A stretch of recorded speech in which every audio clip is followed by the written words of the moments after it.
오늘 여러분과 함께 나눌 첫 주제는 트럼프의 원픽은 한덕수인가? 로 잡아봤습니다. 네, 트럼프 대통령 한덕수 대권주자 면접 전말은 어떻게 된 것인지 여러분과 함께 궁금증을 좀 나눠보는 순서 갖도록 하겠습니다. 지난 8일날, 그러니까 8일이면 오늘이 15일이니까 정확히 일주일 전인데 그때는 뭐 사실 한덕수 대선 주자 차출설 국민의힘에서 대망론 이런 얘기가 나오기도 전인데 그게 이제 본격화되기 전인 얘기죠. 사실 정치권에서는 조금씩 흘러나오긴 했는데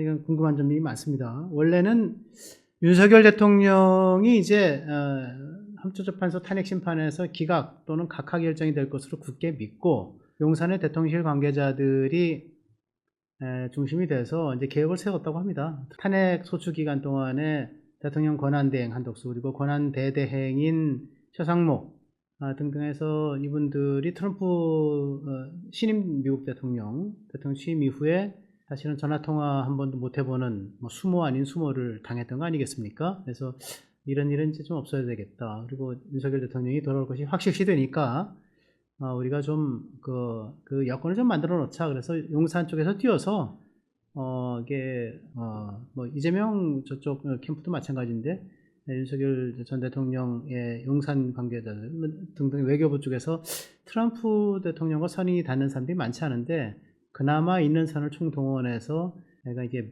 전화 통화라도 좀 해보자. 이런 이제 계획이 세워졌었고 상당히 진행이 됐었다 그래요. 그러다가 4월 4일 날 탄핵이 이제 인용이 되면서 대통령직에서 파면당한 이후로 그 계획이 이제 완전히 이제 접어진 거죠. 갑자기 지난 8일 날 트럼프 대통령과 한덕수 전 대통령 권한대행 간의 전화통화가 성사되지 않았습니까? 네. 근데 놀라운 얘기는 하여간 이 트럼프 대통령이 먼저 한덕수 권한대행한테 전화를 걸었다는 거예요. 트럼프와 한덕수 간에 전화통화를 했을 때 이제 예상되는 의제들이 있잖아요. 예컨대 지금 트럼프발, 미국발 이게 관세 폭풍, 이게 대한민국뿐만 아니라 전 세계를 집어삼키고 있고, 주가가 폭락하고, 머스크의 테슬라죠. 예, 주가가 폭락해가지고, 지금 거기도 좀 어마어마한 손실을 봤다는 얘기도 있고, 등해서 전 세계적으로 그런 상황인데, 그래서 이게 상호관세, 특히 대한민국이 상호관세 매기는 과정도 아주 우습지 않습니까? 무역, 격차, 수출과 수입의 이제 격차 이제 관세를 매기는 이게 말도 안 되는 상호관세. 이렇게 해서 말이 많은 건데, 어쨌든 한국은 25% 맞았죠. EU가 24% 막. 중국은 지금은 100 몇 프로로 올라갔어요. 네. 이런 상황 속에서, 야, 이거 도저히 안 되겠다. 상호관세를 어떻게 해보자. 이런 거 아닌가라고 생각을 했을 수도 있고, 당연히. 예. 그리고 이제 한국으로서는 좀 반가운 소식일 수 있지만, 야, 한국 너희가 조선을 잘하니까, 배를 잘 만드니까, 그래. 우리가 조선까지 이렇게 할 여력도 없고, 그런 기술도 좀 맨날 같지 않고, 그래서 한국이 좀 도와줘. 특히 군함 건조나 군함 수리 같은 거, 한국 너희들이 좀 맡아주면 어때? 이런 걸 얘기를 나누지 않았을까? 아니면 알래스카 개발, 예, 많이 나왔던 얘기입니다. 알래스카 개발에 한국이 좀 적극 나섰으면 좋겠어. 이런 얘기를 한다거나, 아니면은 늘 한미 동맹사에서 이루어지는 얘기, 예, 북한의 비핵화 문제, 한반도의 비핵화 문제, 이런 것들에 대해서 우리가 좀 더 진지한 논의를 해보자, 심도 깊은 진전을 좀 이뤄보자, 이런, 그게 아니었다라고 하는 거죠. 그게 아니었다. 그럼 무슨 얘기를 했느냐. 그래서 제가 총리실, 그리고 여권에 쭉 알아봤습니다. 알아본 결과를 토대로 제가 한번 이제 그 대화를 짤막하게 재구성을 해봤어요. 트럼프 대통령이 먼저 전화를 해서 acting president, 예, 이게 이제 움직이는 대통령이 아니고 이제 대통령 권한대행을 영어로 이제 acting president라고 합니다. acting president Mr. Han, 이거는 제 뇌피셜입니다. 이렇게 얘기하지 않았겠어요? 예, president라고 했을 리는 없고 그렇다고 프라임 미니스터라고 하진 않았을 거고 acting president Mr. Han이라고 얘기를 했을 겁니다. 당신이 한국의 유력 대선 후보라고 하던데 깜짝 놀랄 일이죠. 트럼프가 한덕수에게 전화를 해서 당신이 한국의 유력 대선 후보라고 하던데 이거는 이제 아마도 물론 이제 한국에 취재를 했을 거고 정보를 받았을 것이고 미국의 참모들이 트럼프에게 그렇게 얘기를 했을 겁니다. 근데 왜 이런 이게 가능해졌냐? 최상목 권한 대대행 시절에 왔을 때 그때는 트럼프 대통령이 취임을 하고 나선데도 최상목 권한대행의 기간 동안에 전혀 뭐 어떤 그 전화통화의 움직임도 없었단 말이에요. 근데 한덕수 권한대행이 복귀하자마자 전화를 했다고 하는 거는 뭔가 이게 가치를 높이 샀다는 얘기거든요. 다시 한번 보여주세요. 유력 대선 후보라고 하던데 여기 이제 한덕수 권한대행이 깜짝 놀랐을 겁니다. 당신에 대해서 내가 좋은 얘기를 많이 들었어. 그리고 하는 얘기가 이번 대선에 나갈 거야? 라고 물었다는 거예요. 예. 그리고 나서 한덕수 대행이 이제 답변한 거는 이제 신문기사 등등을 통해서 여러분 알고 계시죠? 네, 제가 여러 요구를 듣고 있습니다. 그런데 아직 결정한 것은 없고요. 고민 중입니다. 아마 한덕수 권한대행은 이런 얘기가 나왔을 거라고는 상상도 못했을 겁니다. 그래서 사실은 저 말 속에 한덕수 권한대행의 지금의 심적 상태를 잘 드러내고 있어요. 네, 여러 요구를 받고 있습니다. 라고 하는 것에 대한 실토. 그리고 그런데 아직 결정한 것은 없습니다. 이게 만약에 국회에서 대정부 질의 때 한덕수 당신 말이야 이번에 조기 대선 6월 대선 6.3 대선에 나갈 거야? 라고 야권의 질문을 받았더라면 한덕수 대행이 저는 국정에 전념하겠습니다. 저는 지금 이 대한민국의 이 관세 위기 속에서 대한민국을 지키기 위해서 국정에 전념하고 대한민국 안보에 전념하겠습니다. 뭐 이런 얘기로 딱 일관을 했겠죠. 그런데 갑작스런 질문을 받으니까 아이고 제가 요구를 많이 받고 있는데요. 지금 제가 사실 아직 결정한 건 없어요. 그러고 나서 이제 한마디 더 한 것이 고민 중입니다.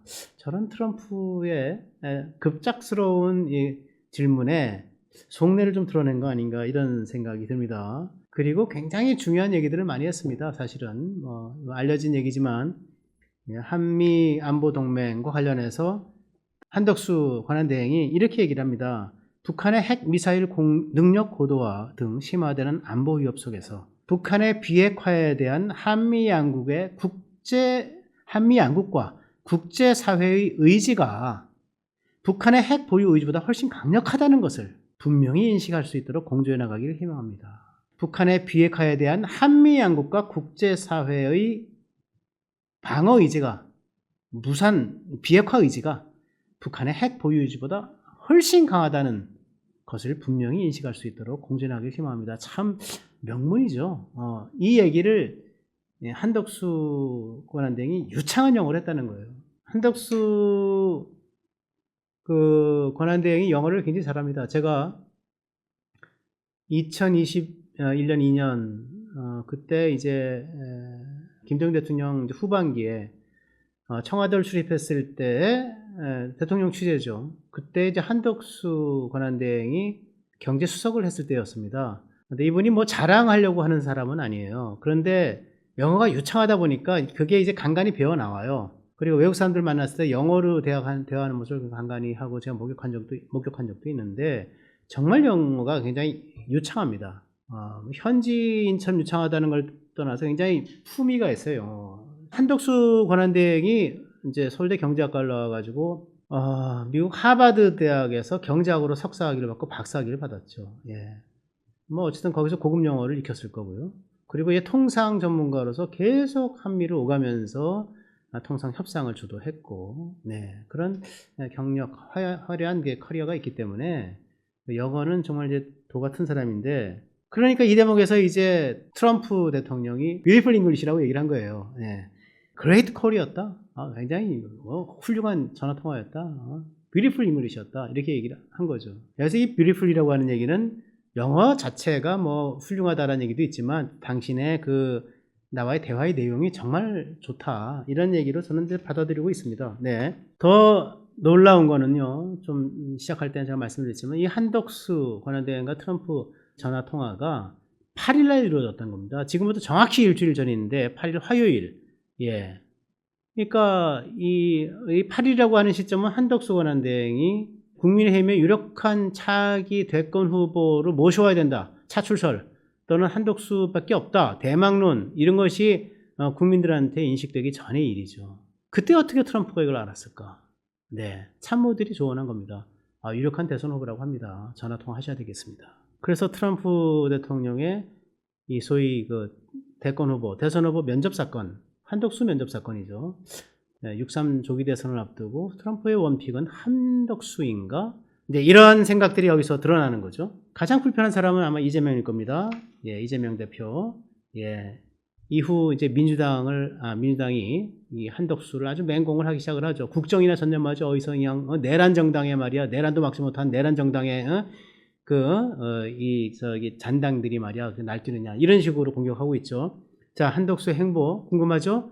제가 지난 토요일 날 오랜만에 제 이름으로 단독 기사를 하나 출고를 했는데 이건 인터넷으로 출고한 기사입니다. 주말에 제가 이제 당직을 하면서 출고한 기사인데 같이 한번 보시겠습니다. 네, 한덕수 권한대행과 교류해온 국민의힘 의원들에 따르면 한 권한대행은 오는 14일, 어저께부터입니다. 오는 14일부터 다음 달 초까지 진행되는 대선 경선 과정에 5월 3일 날 국민의힘의 대선 후보를 완전히 결정을 하죠. 이 과정에는 참여하지 않겠다는 생각을 굳혔다. 대신 한덕수 권한대행은 적절한 시기에 무소속으로 출마 선언을 한 뒤에 다음 달 3일, 즉 이제 5월 3일입니다. 국민의힘이 대선 후보를 최종 선출하면 후보 단일화를 추진하겠다는 생각을 하는 것으로 전해졌다. 제가 이제 이런 기사를 쓰게 됩니다. 이 기사를 쓰기 위해서 제가 적어도 3명, 많게 보면은 그 전후 상황까지 보면은 한 대여섯 명의 취재원과 전화 통화를 했고, 이분들은 대부분 한덕수를 권한대행을 만난 사람들입니다. 그래서 한덕수 권한대행이 이번 국민의힘의 그 경선에는 신청하지 않겠다라고 한 얘기를 듣고, 그러나 그 뒤에 가능성에 대해서 이제 열어놨다는 그러한 느낌을 받는 그러한 대화 내용들을 제가 쭉 챙겼고, 제가 볼 때 한덕수의 시간표, 대권 시간표는 4월 말 5월 초에 이제 어느 정도 이제 이 대통령 권한대행으로서의 국정을 마무리하고 이제 사퇴를 한 뒤에 대선 출마 의지를 밝히고요. 그리고 5월 3일 날 국민의힘에서 대선 후보가 결정이 되지 않습니까?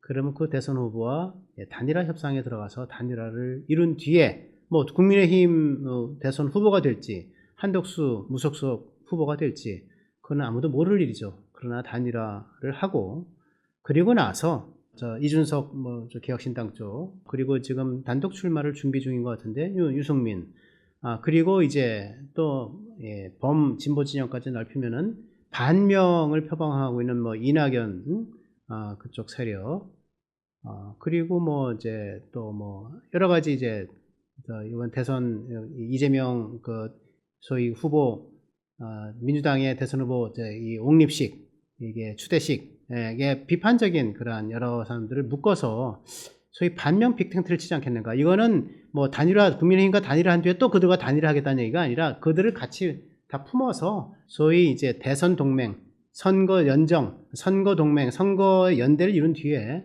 그리고 국민께는 우리가 집권을 하면 이들 세력과 해서 이렇게 연합정부, 연립내각을 세우겠습니다라고 하는 플랜을 제시하고 대선에 임하는 이러한 스케줄로 가져가지 않을까 그런 생각을 하게 됩니다.